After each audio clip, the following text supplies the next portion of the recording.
Assalamualaikum warahmatullahi wabarakatuh. Masjid merupakan tempat suci bagi umat muslim untuk beribadah.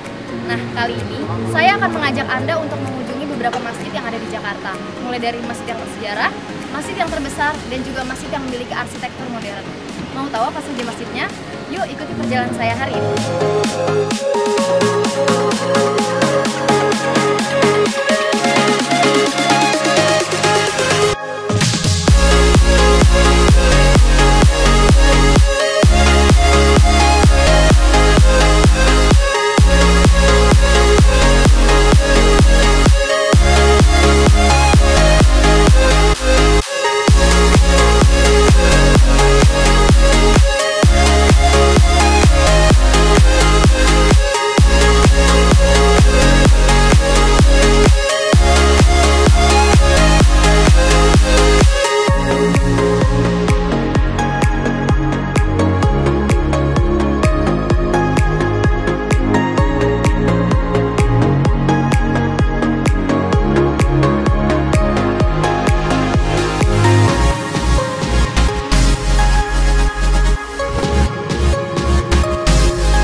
Sejarah, salah satu tempat sejarah yang ada di Jakarta, yaitu Masjid Sunda Kelapa.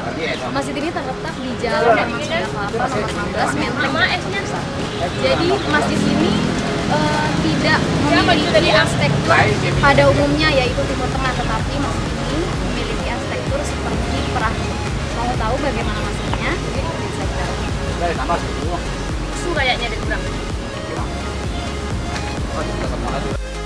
Masjid Agung Sunda Kelapa. Tak seperti masjid pada umumnya, Masjid Agung Sunda Kelapa tak memiliki kubah, beduk, bintang bulan, maupun sederet simbol yang biasa terdapat di dalam sebuah masjid. Menara yang ada pun sangat unik. Bentuk bangunannya mirip perahu sebagai simbol pelabuhan Sunda Kelapa tempat saudagar muslim berdagang dan menyebarkan syariat Islam pada masa lalu. Selain itu, bentuk perahu adalah makna simbolik kepasrahan seorang muslim. Bagaikan orang duduk bersila dengan tangan menengadah, berdoa mengharap rahmat dan kasih sayangnya.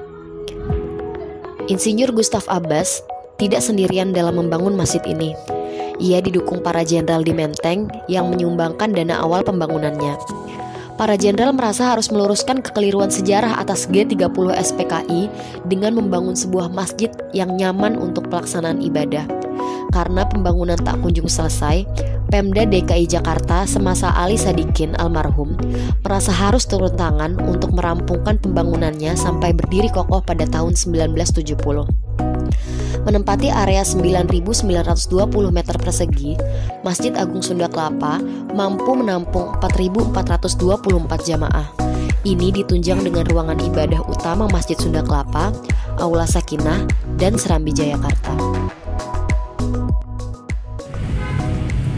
Ini dibangun atas prakarsa Insinyur Gustav Abbas yang juga pada awalnya dibantu didanai oleh jenderal yang ada di Menteng.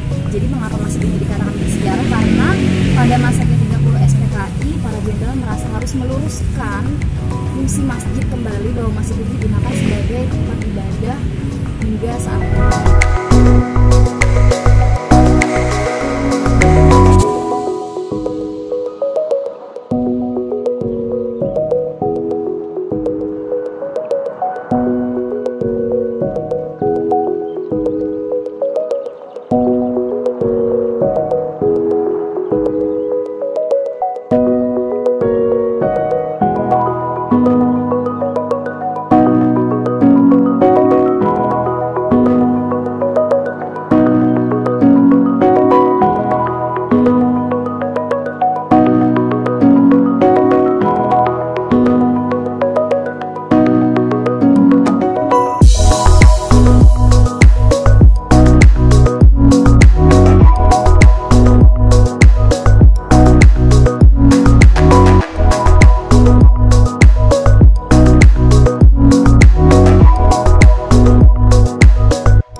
berada di Masjid Istiqlal, tepatnya di Taman Wijaya Kusuma yang ada di Jakarta Pusat. Jadi di sini, di Masjid Istiqlal merupakan ikonnya kota Jakarta dan juga merupakan masjid terbesar di Asia. Yuk kita masuk ke dalam.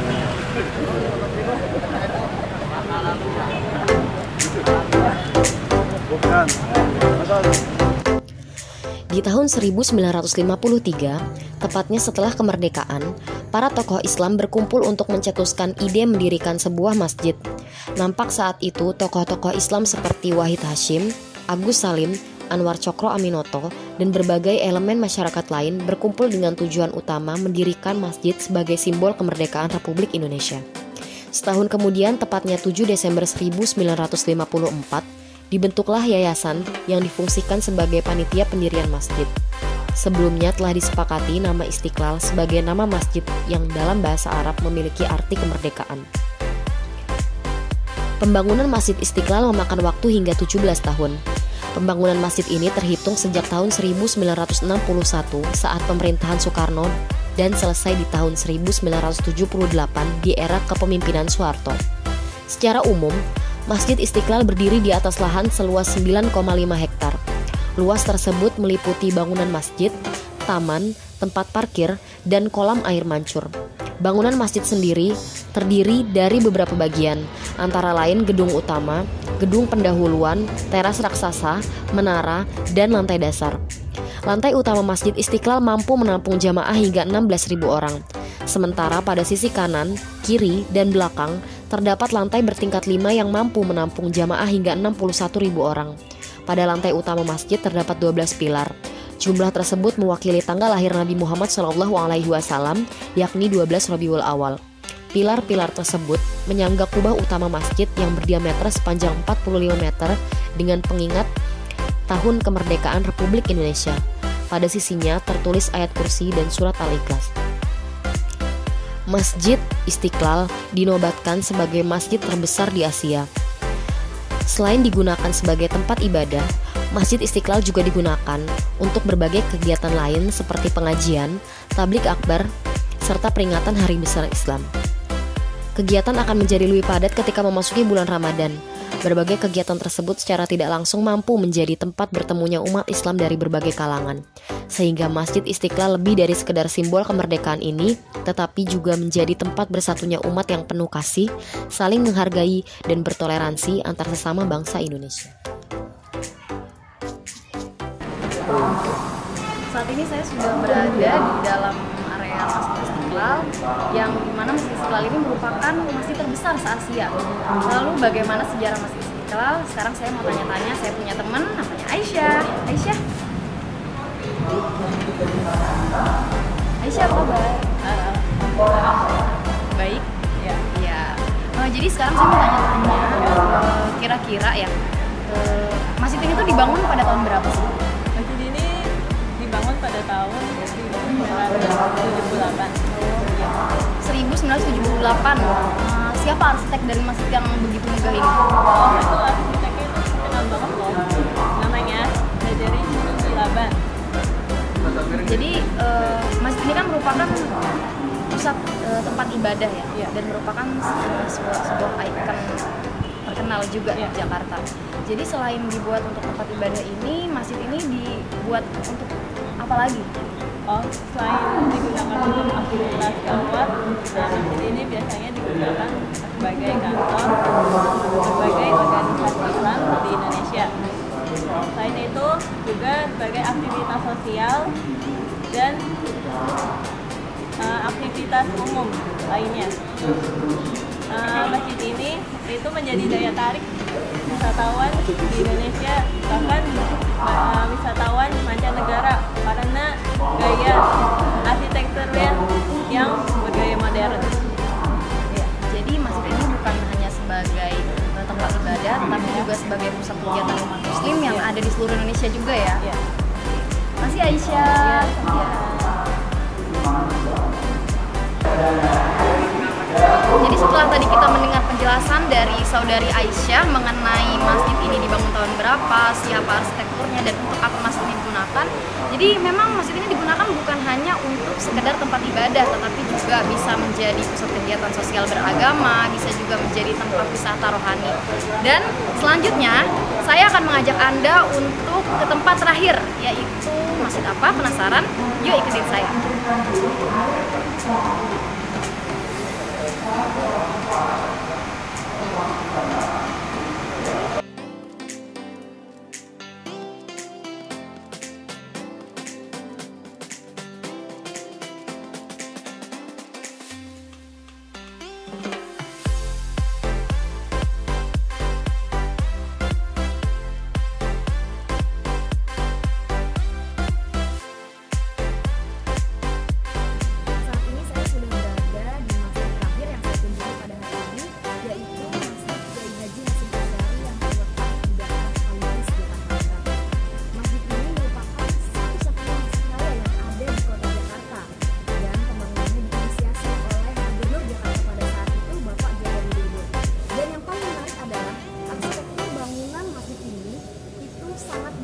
Dan juga sangat berbeda dari masjid-masjid biasanya. Mau tahu bagaimana arsitekturnya? Yuk kita lihat ke dalam.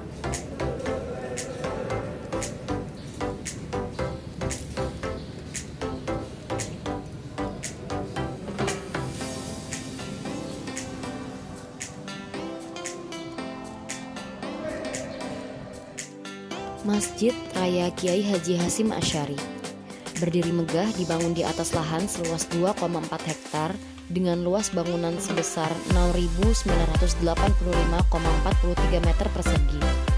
Masjid yang memiliki daya tampung hingga 12.500 jamaah ini memiliki arsitektur bangunan yang dilengkapi dengan sentuhan khas Betawi, yakni ornamen gigi balang serta dilengkapi 5 menara yang melambangkan rukun Islam. Masjid yang terletak di dekat rumah susun sederhana sewa atau Rusunawa Daan Mogot atau kerap disebut Rusun Pesaki ini dikelilingi ruang terbuka hijau sehingga menghadirkan sirkulasi udara yang baik dan alami. Masjid Kiai Haji Hasyim Asy'ari merupakan masjid raya pertama di Jakarta. Ide pembangunan masjid raya muncul dari Presiden Joko Widodo yang saat itu masih menjabat sebagai Gubernur DKI Jakarta pada 2012 lalu. Adapun pemilihan nama Kiai Hasyim Asy'ari sebagai nama Masjid Raya dilakukan berdasarkan sejumlah pertimbangan, antara lain karena Hasyim merupakan pahlawan nasional, tokoh pendiri Nahdlatul Ulama, serta pejuang pergerakan Islam yang turut andil dan berperan penting dalam memperjuangkan kemerdekaan Indonesia. Nah, itulah tadi masjid-masjid yang sudah saya kunjungi pada hari ini. Sangat berkesan sekali, dimulai dari masjid yang bersejarah, masjid yang paling terbesar di Asia, dan juga masjid yang mempunyai arsitektur yang sangat bagus dan modern yang ada di Jakarta. Jadi, masih mau tahu masjid-masjid mana lagi yang akan kita kunjungi? Tetap pantau channel kami di Jalan-Jalan Religi. Wassalamualaikum warahmatullahi wabarakatuh.